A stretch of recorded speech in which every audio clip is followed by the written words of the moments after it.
What's going on, guys? Today I'm going to be showing you the next step in the Mustang build series. Here I've got my 98 GT with a 2-valve 4.6 liter from a 2004 GT and a T45 Tremec, both of which have been rebuilt. And over here I have a parts car.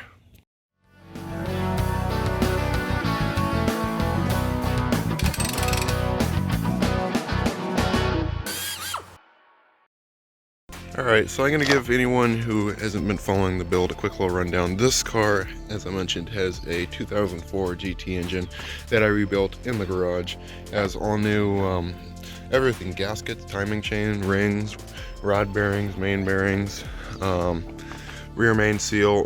What's behind it is a T45 Tremec 5-speed with a Luke stock clutch. I don't like to feel the heavier clutches, and I'm starting to think this one's a little bit limp, so I might change it up. But it's got a completely rebuilt powertrain except for the rear end. The rear end is stock 8.8-inch rear with the limited slip with the friction disc limited slip clutch system, and yeah, I've tried my best to take care of it.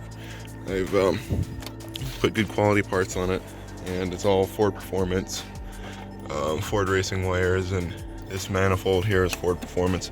But anyway, oh, except for this was a disaster. Never ever buy anything that's SR Performance. I thought I could get away with a cheap intake, but no, don't do it. Over here we have a 2003 GT with the same 4.6 liter 2-valve with PI heads, except we've got a really nice Steeda cold air intake. So this going over there, and that garbage thing is going in the trash, and I'm putting a stock one on here. Another thing you'll notice here, it's a little bit dusty, but it's still there. That is like a $400 Typhoon Professional Products Typhoon intake manifold. So that is getting polished up, and I'm gonna swap it with the Ford Performance manifold on there. This little guy is supposed to give you a bit of a boost. I'm gonna think about swapping the coil on plug ignition system, but I kind of like the plug wires, so I might just keep those. In here, the main thing that I want is this radio. I want a doubled in. I actually have a nicer radio in the red car, but it's not a doubled in, and I really want the doubled in dash, so I'm going to swap the whole dash over to the red car. I also like the center console better, because if you look at the red car, if this door is unlocked, which it's not, if you look at the red car, it has a terrible design for the cup holders, which they have slightly improved in the new Edge Mustangs. See, the cup holders are right exactly in the way of the shift. Don't even look at the shift knob. It's a disaster right now. Don't worry about it.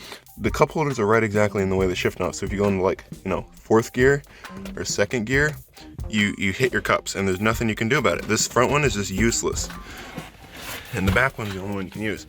Now, in the new Edge, the front one is still a little bit useless, but as you can see, the rear one is way further back, and it's got this little thing you can pop out for bigger cups. So I'm swapping that over. Also, I like this little e-brake boot a little bit better. So might not be this console, but I'm going to swap a similar console over. And then back here, the best thing about this new Edge is the rear end. It has the same 8.8-inch rear as this guy has, but this one has been upgraded with a Eaton Detroit helical limited slip differential, all new Timken bearings, and Moser Performance street axles, or Moser Engineering street axles, which are the, I believe, 31 spline axles. So this has stock rear end except for the brakes, but that doesn't really matter. Completely stock rear end. I'm gonna swap the entire axle from the silver car over to the red one, and we're gonna give this guy a little boost. So with that out of the way, I think the only other difference other than body style on these two is the convertible top, which is ripped, and I'm going to be replacing that on the silver car so that I can up the resale value. I'm also probably going to be replacing the seats, and I do like this window tint, so maybe I'll just swap the windows over. I don't know, thinking about it. I do like the tint. This one it's not tinted, and I kind of do like that. I also like the sun strip, so I might get one for my car at some point. But yeah, that's the basic plan that I'm going to be doing with these two cars. Also, look at this. I put this on here, you know, gotta warn anyone who might be looking under here. But oh yeah, the red car also has a what is it, a Bassani X pipe from a 2003 Cobra, and Flowmaster Super 44 axle back, the American Thunder axle back, and then this one has stock everything except for Flowmaster 40s. And besides these two cars, you guys might have noticed this little girl sitting over here. This is, I'll do a quick little introduction for her. She's a 91 F-150, 5-speed, of course, with a 302, 4x4, automatic hubs, and it's the Lariat interior. I don't have the keys on me right now, else I'd show you guys the interior. Wait, maybe I do. Look at that. It's one of those old school girls where she has separate for the locks and the ignition.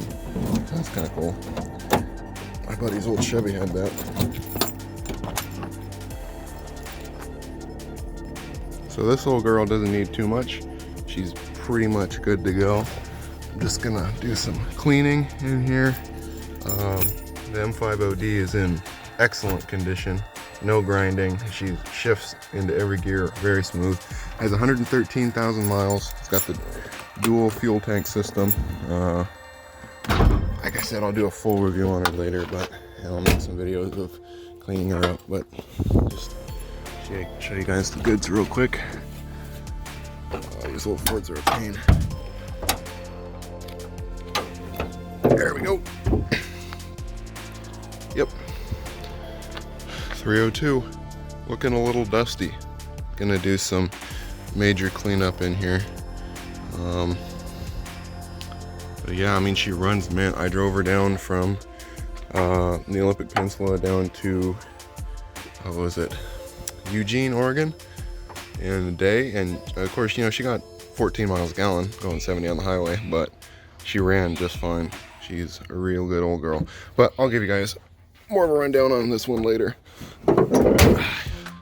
I think that'll be about it for this video. I think next time I'm going to dive into swapping the probably the whole intake manifolds off both cars, because I really like this Typhoon, and this throttle body is actually in better condition. You can see over here the pony is starting to peel off a little bit, and I don't like that, so we'll just go ahead and swap that over, polish up this Typhoon.